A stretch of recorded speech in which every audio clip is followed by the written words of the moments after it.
My family fled from Ukraine with literally nothing but 2 suitcases in 1992. And so my parents, they said to us, we came here for you guys. You could be a doctor, you could be a lawyer. And so the choice was clear. I was going to be a lawyer no matter how much I had to study, no matter that I didn't speak English. And now at 43, I'm running that $5 million law firm. My name is Sarah Schickman, and I'm the managing partner of Lengea Law. We're based in New York City, and we've been a Clio customer since 2021. I've been an entrepreneur for a long time. My husband wanted to start a med spa, and we grew to 12 locations. In the divorce, I lost that business. But what I gained was the knowledge on how to start this kind of business and how to help entrepreneurs. There are over 25,000 med spas in the US. And knowing those numbers and knowing how my own med spa grew, I knew that there was a tremendous opportunity in this market to help people start these kind of businesses.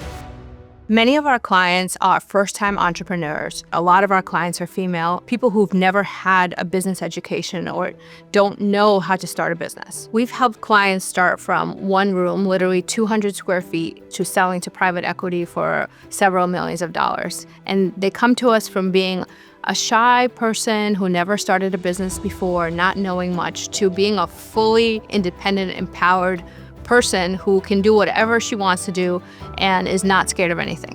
When I started the firm, we had 2 clients and less than $10,000 in revenue.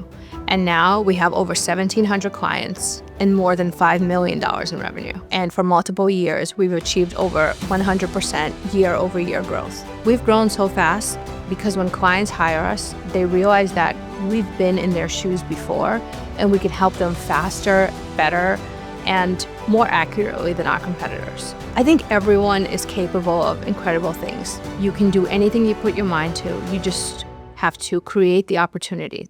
The American dream is alive and well for anyone who's brave enough to chase it.